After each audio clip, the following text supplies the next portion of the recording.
కృప నిత్యముండును, నీ కృప నిత్య జీవము, నీ కృప వివరింప నా తరమా యేసయ్యా.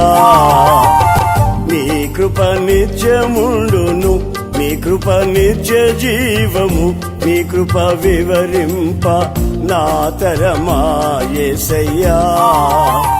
నీతిమంతుల గుడారాలలో వినబడుచున్నది రక్షణ సంగీత సునాదము. నీతిమంతుల గుడారాలలో వినబడుచున్నది రక్షణ సంగీత సునాదము. నీ కృప నిత్యముండును, నీ కృప నిత్య జీవము, నీ కృప వివరింప నా తరమా యేసయ్యా. మన ప్రభును ప్రియరక్షకును ఆయన యేసు ప్రభు యొక్క నామంలో దేవుని సన్నిధికి కూడా వచ్చిన మీ అందరికీ కూడా పేరు పేరు వస్తున్నాను, వందనాలు చెల్లిస్తున్నాను. ప్రార్థన చేసుకున్నాము. మమ్మల్ని మిక్కిలి ఘనంగా ప్రేమిస్తున్న ప్రియ పరలోకపు తండ్రి మీకే స్తోత్రాలు. మీరెంతైనా నమ్మదగిన దేవుడు, నా వద్దకు వచ్చి వారిని ఎంత మాత్రం త్రోసివేయనని సెలవిచ్చిన దేవుడు. ఇదిగో నా తండ్రి, ఏ ఉదయకాల సమయం నీ సన్నిధికి వచ్చిందో మమ్మల్ని అందరినీ జ్ఞాపకం చేసుకుని మాతో కూడా మాట్లాడండి. In the mighty power of Jesus, in the mighty name of Jesus. రబషి గ్లోరీ షందర రికందర హొరియర షికందర హొరి మమర షందర హల్లెలూయా. రౌషల రాసిక రామంటుందర రౌసి Jesus Calvary. Touch them in the mighty power of Jesus. Touch them in the mighty name of Jesus. నా తండ్రి, మీ వాక్యం వెల్లడి అవుట తోడనే తెలివి లేని వారికి తెలివి కలిగించును అని నీ లేఖనం సెలవిచ్చిన రీతిగా ప్రభా, వినగలిగిన చెవి, గ్రహించగలిగిన హృదయం, ఒప్పింపగలిగిన ఆత్మను, సమ్మతి కలిగిన మనస్సును ఇచ్చి వాక్యానుసారమైన జీవితం మాకును దయచేయమని త్వరగా రానైనా యేసు ప్రభు యొక్క శక్తి కలిగిన నామంలో ప్రార్థించి పొంది ఉన్నాము తండ్రి. ఆమేన్. దేవుని పరిశుద్ధ నామానికే మహిమ కలుగును గాక. మన ప్రభును ప్రియరక్షకును ఆయన యేసు ప్రభు యొక్క నామంలో దేవుని సన్నిధికి కూడా వచ్చిన మీ అందరికీ కూడా పేరు పేరు వరుసన నా వందనాలు చెల్లిస్తున్నాను. అయితే నా ప్రియమైనటువంటి వాళ్ళరా, మరి దేవుడు మనలను తన ఉచితమైన కృప ద్వారా అపారమైన ప్రేమ పట్టి సజీవ లెక్కలో ఉంచి మనకి జీవాన్ని ఇచ్చి తన జీవాన్ని మనలో పెట్టి జీవాధిపతి అయినటువంటి దేవుడు నిత్య జీవానికి వారసులుగా చేయడం కోసం ఈ లోకంలో నుంచి మనల్ని పిలిచినటువంటి దేవుడు ఈ దినం చూడటానికి మనకి కృప ఇచ్చినందుకు, ఈ సమయం ఇచ్చినందుకు ఆయనకి ఏమి ఇచ్చినా మనం తీర్చుకోలేము. మరి మనం కృతజ్ఞతాస్తుతులు చెల్లించుచున్నాను. రక్షణ పాత్రను చేత పట్టుకుని కృతజ్ఞతాస్తుతులు చెల్లించుచున్నాను నా ప్రియమైనటువంటి వాళ్ళరా. అయితే మనం ప్రార్థన చేస్తాం చాలా విషయాల కోసం, ఆ ప్రార్థన జవాబు రావటం లేదు. అసలు దేవుడు నా ప్రార్థన వింటున్నాడా, మరి వింటూ ఉంటే నా ప్రార్థనకి జవాబు వస్తుంది కదా అని చెప్పి మనం ఆలోచన చేస్తాం. ఏదైనా విషయం కోసం చాలా దినాల నుంచి ప్రార్థన చేసినప్పుడు ఆ జవాబు ఆలస్యం అయిపోతే మనం అలా అనుకుంటాం. మరి లోకాసువార్త 18వ అధ్యాయం 7వ వచనంలో దేవుని యొక్క వాక్యం ఏమంటుంది అంటే, ఇక్కడ దేవుడు తాను ఏర్పరచుకున్నటువంటి వారు దివారాత్రులు తన కూర్చి మొరపెట్టుకొని చుండగా వారికి న్యాయం తీర్చడా. దేవుడు తనను ఏర్పరచుకున్నటువంటి వారు ఎప్పుడు దివారాత్రాలు మొరపెడుతూ ఉంటుండగా వారికి న్యాయం తీర్చడా అంటుంది దేవుని యొక్క వాక్యం. నా ప్రియమైన వాళ్ళరా, మనకి న్యాయం తీర్చే దేవుడు మనల్ని ఏర్పాటు చేసుకున్నాడు. మనం ఆయన చేత ఏర్పరచబడినటువంటి మనకి ఏర్పాటు చేసుకోబడినటువంటి మనం దివారాత్రులు మొరపెడుతూ ఉన్నప్పుడు ఆయన మన ప్రార్థన ఆలకిస్తాడు కదా. ఆయన మన ప్రార్థన ఆలకించి జవాబిస్తాడు కదా. ఆయన మన ప్రార్థన ఆలకించి మనకు చేయవలసినటువంటి కార్యాన్ని చేస్తాడు కదా. మనం ఆయన బిడ్డలమై ఉన్నాం కదా. ఆయన రక్తంలో కడగబడ్డాం. ఆయన సుఖీ సంపాద్యంగా ఉన్నాం కనుక మనల్ని ప్రేమించి దేవుడు, మనల్ని ఏర్పాటు చేసుకున్నటువంటి దేవుడు మనం మొరపెడుతూ ఉన్నప్పుడు మనకి న్యాయం తీర్చేటువంటి దేవుడుగా ఉంటాడు. మనం అనుకుంటాం, నా చుట్టుపక్కల ఉన్నటువంటి వారికి అన్ని పరిస్థితులు సరవుతున్నాయి, వారు ప్రార్థన చేస్తే వారికి అన్ని కార్యాలు జరుగుతున్నాయి, నాకెందుకు కార్యం జరగట్లేదు, నా సమస్యకి ఎందుకు జవాబు రావట్లేదు, నేను ఎంత ప్రార్థించినా నా సమస్యకు అసలు జవాబే రావట్లేదు అనుకుంటాం నా ప్రియమైన వాళ్ళరా. అయితే దేవుడు మన సమస్యకి జవాబు ఇవ్వటం లేదంటే దానికి ఆలస్యం జరుగుతూ ఉంది అంటే దేవుని యొక్క ప్లాన్ ఏదో ఉంది, దేవుని యొక్క ప్రణాళిక, దేవుని యొక్క చిత్తం దాని పట్ల గొప్పగా ఉంది, దాని పట్ల ఘనంగా ఉంది. కనుకనే దేవుడు తన సమయంలో మన కొరకు ఆయన ఏ ప్లాన్లో ఏ ప్రణాళికని ఏర్పాటు చేశాడో ఆయన యొక్క చిత్త ప్రకారంగా అప్పుడు ఆ సమయంలో దేవుడు మన ప్రార్థనకి జవాబిచ్చి దానికి అఖండ విజయాన్ని మనకు అక్కడ గొప్ప విజయంతో ఊరేగించేటువంటి దేవుడిగా ఉంటాడు నా ప్రియమైనటువంటి వాళ్ళరా. కనుక మన ప్రార్థనకి జవాబు రావటం లేదు అని మనం కృంగిపోవాల్సిన అవసరం లేదు. ఆలస్యమైన కొద్ది కూడా ఆయన యొక్క ప్రణాళిక మరి నెరవేర్చబడుతుంది, ఆయన యొక్క చిత్తం నెరవేర్చబడుతుంది. ఆయన సమయం మరిలో ఆయన దాన్ని గొప్పగా ఘనంగా దానిలో నుంచి దేవుని నామం మహింపరచబడేటట్లుగా అట్లా కార్యాన్ని చేసేటువంటి దేవుడిగా ఉంటాడు. అది మనం గ్రహించుకోవాల్సినటువంటి వరంగా ఉంటున్నాం. మనం గ్రహించుకుని in the mighty name of Jesus, in the mighty power of Jesus, in the mighty blood of Jesus, రషీక్లో రిషాందర గంధర హొరియా రాశికందర హొరిమర షాందర హల్లెలూయా రౌషాల రాశికరమైనందర రౌషి జీసస్ కల్వరి. ఎందుకంటే ఆయన శక్తివంతుడైనటువంటి వాడు, ఆయన బలవంతుడైనటువంటి దేవుడు, ఆయన మనల్ని ప్రేమిస్తున్నటువంటి దేవుడు. ఆయన ద్వారా ఆయన యందు విశ్వాసం ఉంచి మనం రక్షించబడ్డాము, ఆ రక్షణలోకి నడిపించబడ్డాము. ఆయన యందు విశ్వాసం ఉంచి ఆయనతో నడిచేటువంటి ప్రజలుగా ఉంటున్నాం కనుక ఆయన మనల్ని ఈ లోకంలో నుంచి ఏర్పరచుకున్నాడు. నేను ఏర్పాటు చేసుకున్నటువంటి బిడ్డలు నాకు దివారాత్రాల్లో మొరపెడుతున్నప్పుడు నేను కార్యం చేయనా అంటున్నాడు. మనం ఎలా మొరపెట్టాలి? దివారాత్రులు మొరపెట్టాలంట ఆయన. కనుక మనం పరిశుద్ధంగా మరి పవిత్రంగా, పరిశుద్ధమైనటువంటి వరంగా, పవిత్రమైనటువంటి వరంగా ఆయన ఏర్పరచుకున్నటువంటి జనంగా మరి ఈ లోకంలో జీవిస్తున్నాం కనుక అట్టి పరిశుద్ధతను పవిత్రతను కలిగి మనం నడుస్తూ ఉన్నప్పుడు ఆయన మన కార్యాన్ని నెరవేరుస్తాడు, మన ప్రార్థనని ఆలకిస్తాడు నా ప్రియమైనటువంటి వాళ్ళరా. యేసు ప్రభు మరి లాజరు చనిపోయినప్పుడు ఆయన ముందుగా రాలేదు నా ప్రియమైనటువంటి వాళ్ళరా. ఆయన వచ్చేటప్పటికి మరియా మార్తలు ఇరువురు కూడా కన్నీరు కారుస్తున్నారు. యేసు ప్రభు కూడా కన్నీరు విడిచారు. మరి 4 రోజుల క్రితం చనిపోయినటువంటి వాని యొక్క ఆత్మ అక్కడ ఉండదు కదా. ఆత్మ లేనటువంటి ఆ శవాన్ని యేసు ప్రభు ముట్టినప్పుడు లాజరు బ్రతికాడు, లాజరు జీవించాడు, మరణం కొట్టివేయబడింది, జీవం మరి ఆయనలోకి వచ్చింది. ఆయన జీవం కలిగినటువంటి మనుష్యుడిగా ఆయన లేపబడ్డాడు లాజరు. అయితే యేసు ప్రభు అక్కడ ఒక అద్భుతం జరిగింది. అయితే ఇక్కడ వాక్యాన్ని బట్టి యేసు ప్రభుని అనుసరించినటువంటి వెంబడించినటువంటి వారి కంటే అక్కడ ఆ లాజరు మరణం నుంచి ఎప్పుడైతే లేపబడ్డాడో, లేపబడిన తర్వాత చూసినటువంటి ప్రజలు ఆయన వెంబడించడం మొదలుపెట్టారు. ఒక అద్భుతం జరిగింది కాబట్టి ఆయన మహిమపరచడం మొదలుపెట్టారు, రక్షణలోకి నడిపించబడ్డారు. అక్కడ చూడండి, ఆలస్యమైతే దేవుని యొక్క నామం మహిమపరచబడింది, దేవుని యొక్క నామం గణపరచబడింది. అనేక మంది ఆయన వెంబడించారు, అనేక మంది ఆ రక్షణలోకి నడిపించబడ్డారు. వాక్యం విని మరి వాక్యం ద్వారా నడిపించబడినటువంటి వారి కంటే నా ప్రియమైనటువంటి వాళ్ళరా మరి ఈ రీతిగా ఒక అద్భుతం జరిగినప్పుడు అక్కడ అనేక మంది ఆయన వైపు త్రిప్పబడ్డారు, ఆయన వెంబడించేటువంటి వారుగా ఉన్నారు. ఆ రీతిగానే మన బ్రతుకులో కూడా మనం వాక్యం ద్వారా పిలువబడ్డాం, ఆయన కృప ద్వారా పిలువబడ్డాం, ఆయన కృప ద్వారా మనం రక్షించబడ్డాం. అవును కదా, కేవలము ఆయన కృపను బట్టే మనం రక్షణలోకి వచ్చాము. ఆయన వాక్యం ద్వారా మనం పిలువబడ్డాం, ఆయన రక్తం ద్వారా మనం కడగబడ్డాం. ఆ సిలువలో చిందించినటువంటి ఆ రక్తం మనలను పాపం నుంచి విమోచించింది, మనలను పాపం నుంచి విడుదల కలిగచేసింది. మరి ఆయన మనల్ని ఆ రీతిగా ఏర్పరచుకున్నాడు కదా, మనల్ని విమోచించి మనల్ని కడిగి ఆ వాక్యం ద్వారా మనల్ని పిలిచి ఆయన యొక్క రక్తం ద్వారా మనను పరిశుద్ధులుగా పవిత్రులుగా చేసి ఈ లోకంలో మనల్ని ఏర్పరచుకున్నాడు. ఆయన చేత ఏర్పరచబడినటువంటి ప్రజలం మనం ప్రార్థన చేస్తే దేవుడు ఎందుకు కార్యం చేయడు?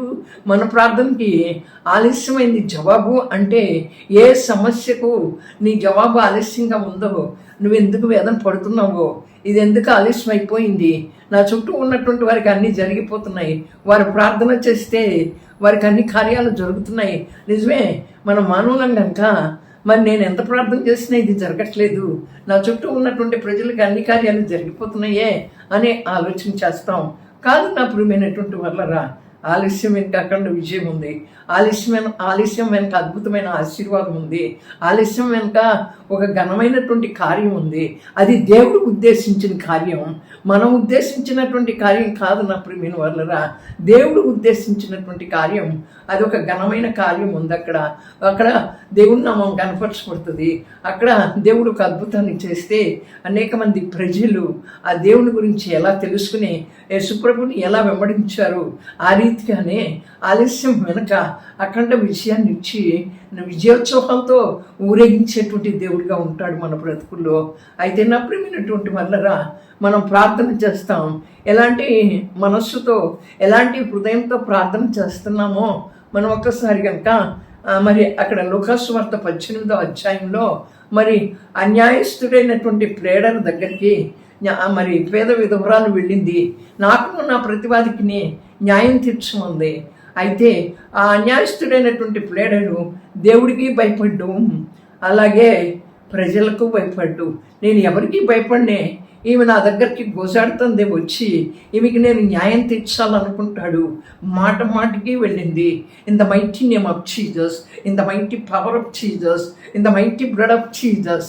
యేసు ప్రభు మనల్ని రక్షించిన దేవుడు, ఆయన మన కొరకు వచ్చినటువంటి దేవుడు కనుక ఆమె ఏ రీతిగా అన్యాయస్తుడి దగ్గరికి మాటికి వెళ్ళి గోజాడినప్పుడు అన్యాయస్తుడే న్యాయం తీర్చాడు. న్యాయవంతుడైనటువంటి దేవుడు మనకు న్యాయం చేయడా, మనకి న్యాయకర్తగా ఉండడా? ఆయనే మన రక్షణకర్త కదా. కనుక మనం ఆయన దగ్గరకు వచ్చి మాటికి గోజాడాలి, మాటికి అడగాలి.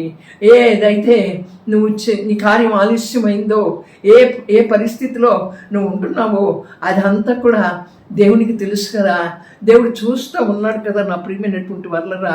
కనుక ఆయన కృప కనికరములు కలిగినటువంటి దేవుడు మన పట్ల తన కృపను వెల్లడింపచేసి, మన పట్ల తన కృపను విస్తరింపచేసి, తన కనికరాన్ని మన మీదకు మరి నా ప్రియమైనటువంటి వాళ్ళరా తన కనికరాన్ని మన మీద ప్రమరించి మనం ఆయన సన్నిధికి వచ్చి మన సమస్యను బట్టి మాటికి గోజాడాలి, మాటికి అడగాలి, విసుకక అడగాలి, నిత్యము ప్రార్థన చెయ్యాలి. నాకు ఈ సమస్యలో నాకు జవాబు రాలేదు. ఆమె ఏ రీతిగా అక్కడికి వెళ్ళి గోజాడిందో అన్యాయస్తుడైన ప్లేడర్ దగ్గర, మనం ఆ రీతిగా దేవుని సన్నిధిలో గోజాడవలసినటువంటి వరంగా ఉంటున్నాం.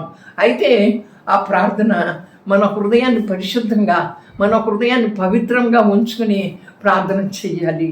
మన హృదయంలో పరిశుద్ధత లేకుండా, ఒక మాట ఉంది కదా దేవుని వాక్యం, పరిశుద్ధత లేకుండా దేవుణ్ణి ఎవరు కూడా చూడలేరని దేవుని యొక్క వాక్యం సెలవిస్తూ ఉంది కదా.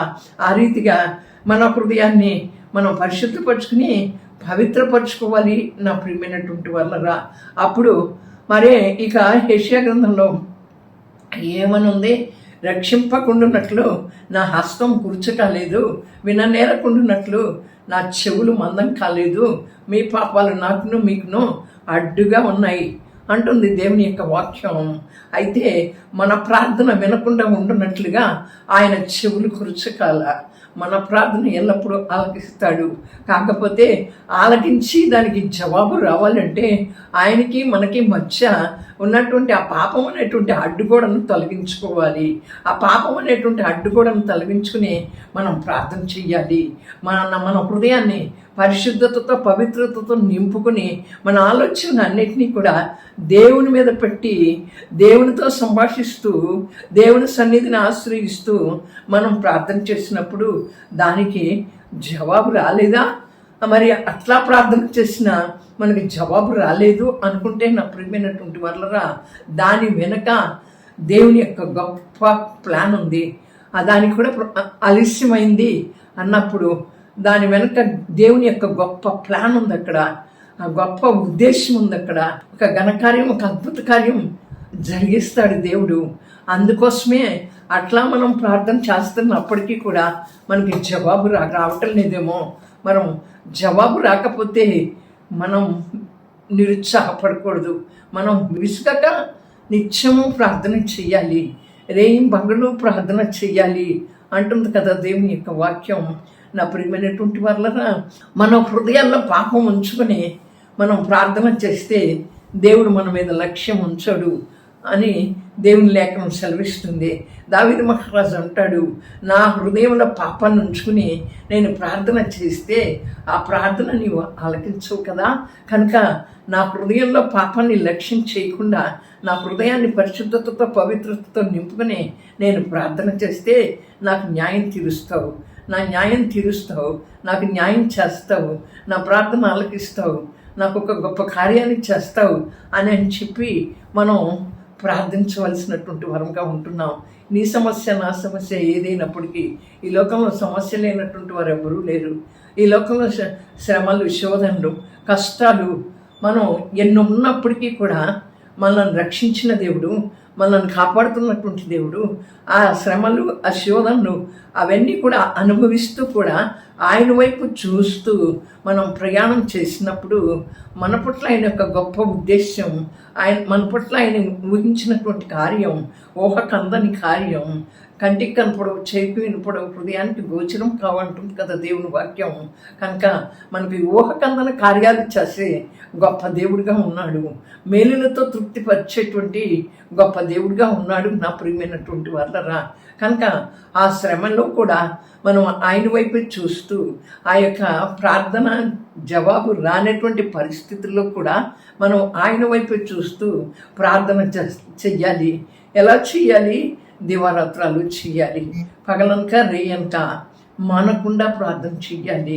దేవుడి దగ్గర మనకి జవాబు వచ్చేంత వరకు కూడా మరి మనం అనుకుంటాం, ఏంటి దీనికోసం ఇంతగా ప్రార్థన చేయటమా, ఇంతగా ప్రార్థన చెయ్యాలా? దేవుడు ఎంత ప్రార్థన చేసినా కూడా మనం ఏదో ఈ సమస్యల కోసమే ప్రార్థన చేస్తున్నాం, కానీ దేవుడు మరి ఎందుకు ఆలకించట్లేదు అనుకుంటాం నా ప్రియమైన వాళ్ళరా. అది నిరుద్యోగ సమస్య అయినా, అది బిడ్డల వివాహ సమస్య అయినా, అది యవనస్తుల యొక్క భవిష్యత్తు సమస్య అయినా, అది నీ వ్యాపార సమస్య అయినా, అది నీ ఉద్యోగ సమస్య అయినా, అది నీ గర్భఫలం లేని సమస్య అయినా, ఆ కుటుంబాల్లో సమాధానం లేని సమస్య అయినా, ఈ దినాల్లో భార్యాభర్తల మధ్య కుటుంబాల్లో సమాధానం అనేది ఉండట్లేదు కదా. ఆ సమస్య అయినప్పటికీ కూడా, ఏ సమస్య అయినప్పటికీ కూడా దేవుని వైపు చూస్తూ మనం ప్రార్థించబద్దులమై ఉన్నాం. ఆ దేవుని వైపు చూస్తూ మనం ఎల్లప్పుడూ అడగాలి. ఒక సమస్య కోసం మనం ప్రార్థిస్తూ ఉన్నప్పుడు మన అన్ని సమస్యలు కూడా, అన్ని శోధనలు కూడా, అన్ని శ్రమలు కూడా తీర్చబడతాయి. అవును నా ప్రియమైన వాళ్ళరా, మనం ఒక్క సమస్య కోసం దేవుని సన్నిధిలో పోరాడుతూ ఉన్నప్పుడు దానిలో నుంచి విజయం ఇవ్వటమే కాకుండా దాని వెనకాల ఉన్నటువంటి ప్రతి శోధన, ప్రతి సమస్య, ప్రతి పోరాటం అన్నీ కూడా నిలిపివేయబడతాయి. కనుక మనం ఏ రీతిగా ప్రార్థన చేస్తున్నాం, మరి అడుగుతున్నామా దేవుణ్ణి? అడిగింకా సరిపోయిందిలే, అడుగుతానే ఉండు. దానికి నీవు జవాబు వచ్చేంత వరకు అడుగుతానే ఉండాలని దేవుని యొక్క వాక్యం చెబుతుంది. మన పవిత్రమైన హృదయంతో, పరిశుద్ధమైన హృదయంతో కలిగి దేవుని ప్రార్థించాలని దేవుని యొక్క లేఖనం సెలవిస్తుంది. In the mighty name of Jesus. Yesu ప్రభు ఎంత గొప్పవాడండి, మనల్ని ఏర్పరచుకున్నాడు కదా. ఏర్పరచుకున్నటువంటి దేవుడు మనం దివారాత్రాలు మొరపెడుతుంటే ఆయనకి, నాకు మొరపెట్టు నీకు ఉత్తరం ఇస్తాను అంటున్నాడు, నీ కార్యాలు నేను చేయను అంటున్నాడు. ఆయన మన ప్రక్కన నిలబడి మనతో మాట్లాడుతూ ఉంటే మరి మనం ఏంటంటే మన యొక్క మనోనేత్రాలను తెరిచి ఆయన చూడలేకపోతున్నాం, ఆయన స్వరాన్ని వినలేకపోతున్నాం, దిగులు పడుతున్నాం, చింతపడుతున్నామే, కానీ ఆయన స్వరాన్ని వినలేనటువంటి పరిస్థితిలో ఉంటున్నాం. ఎందుకంటే ఈ యుగ సంబంధమైన దేవత మన మనోనేత్రాలకి గుడ్డితనాన్ని కలగచేస్తూ ఉంటుండగా ఆ గుడ్డితనం నుంచి మనం విడిపించబట్టాలా. కనుక ఆ మనోనేత్రాలు గుడ్డితనం నుంచి వెలిగించబడితే మనం ఏ కార్యాన్నైనా పొందుకుంటాము అనే విశ్వాసంతో, దేవుని మీద నమ్మకంతో దేవుని వెంబడించి ఆ ప్రార్థన ఆలస్యమైతే నేను చేసే ప్రార్థనకి జవాబు రాకపోతే దాని వెనకాల నాకు ఒక గొప్ప జయమిచ్చే దేవుడు నాతో ఉన్నాడు, నాకు జయం ఇస్తాడు, నాకు జయాన్ని అనుగ్రహిస్తాడు, నన్ను సిగ్గుపరచడు, నా యందు నిరీక్షణ సిగ్గుపరచదు, అవమానపరచదని సెలవిచ్చిన దేవుడు. నేను ఆయన యందు నిరీక్షించి ఉంటుండగా నా నిరీక్షణ వ్యర్థం కాదు అని చెప్పి ధైర్యంతో కృపాసనం వద్దకు సమీపించినప్పుడు దేవుడు మనల్ని విడిచిపెట్టే దేవుడు కాదు, దేవుడు అన్యాయస్తుడైన దేవుడు కాదు. నేను న్యాయం తీర్చనా అంటున్నాడు. కనుక మనకు న్యాయం తీర్చేటువంటి తండ్రి మనకున్నాడు, న్యాయం తీర్చేటువంటి ప్రభు మనకున్నాడు. ఆయన రాజాది రాజు, ప్రభులకు ప్రభు, దేవాది దేవుడు. ఆ దేవుడు మన కోసం దిగి వచ్చాడు, మన కొరకే ఈ భూమి మీదకి వచ్చాడు. కనుక నీ కార్యం నా కార్యం ఆలస్యమైతే దాని వెనకాల ఒక అద్భుతం జరుగుతుంది, దాని వెనకాల ఒక ఆశ్చర్యకార్యం జరుగుతుంది, దాని వెనకాల ఒక ఘనత కలుగుతుంది. ఆయన అనేక మేళ్ళు చేస్తాడు, యథార్థవంతులకు ఏ మేలు చేయక మనను అంటున్నాడు. అలాగే ఆయన దక్షిణ హస్తంతో మనలను పట్టుకుని నడిపించే దేవుడిగా ఉంటున్నాడు. నీతి అనే దక్షిణ హస్తంతో మనల్ని నడిపించేటువంటి దేవుడిగా ఉంటున్నాడు. ఆయన కృప మన మీద కృమరించేటువంటి దేవుడిగా ఉంటున్నాడు. ఆయన కనికరాన్ని మన మీద కృమరించేటువంటి దేవుడిగా ఉంటున్నాడు. కనుక నా ప్రియమైన వాళ్ళరా, జవాబు ఆలస్యమైందని చెప్పి అనుకోబాక. దాని వెనకాల ఉన్న దేవుని యొక్క గొప్ప ఉద్దేశం, దేవుని యొక్క ఉద్దేశం చాలా గొప్పది, దేవుని యొక్క ఉద్దేశం ఘనమైనటువంటిది, దేవుని యొక్క ఉద్దేశం చాలా అంటే నిన్ను దేవుని నామం మహింపరిచే రీతిగా నిన్ను నిలబెట్టబోతుంది. ఈ వాక్యాన్ని మన వినికిడిలో దేవుడు ఆశీర్వదించి ఫలభరితం చేయనుగాక. ప్రార్థన చేసుకుందాం. మమ్మల్ని మిక్కిలి ఘనంగా ప్రేమిస్తున్న ప్రియ పరలోకపు తండ్రి, మీకే స్తోత్రాలు చెల్లిస్తున్నాం. మీరెంతైనా నమ్మదగిన దేవుడు. మా కార్యాలు ఆలస్యమైతే దాని వెనకాల ఒక అద్భుతం, ఆశ్చర్యం, ఘనమైన కార్యం చేసేటువంటి దేవుడు. అన్యాయస్తుడైన ప్రేడల దగ్గరికి వెళ్ళినప్పుడు న్యాయం తీర్చావే, అలాగే లాజరు మరణించినప్పుడు యేసు ప్రభు ఆలస్యంగా వస్తే అక్కడ ఒక నీ నామం మహిమపరచబడింది. దేవా నీ నామం మహిమపరచబడింది, నీకు ఘనత వచ్చిందే. ఆ రీతిగానే నువ్వు ఏర్పాటు చేసుకున్న ఎన్నిక చేయబడ్డాం. కనుక మేము ప్రార్థిస్తే, మేము మొర్ర పెడితే మా మొర్ర ఆలకించే దేవుడవు. నాకు మొరపెట్టు, నీకు ఉత్తరం ఇస్తానన్నావు.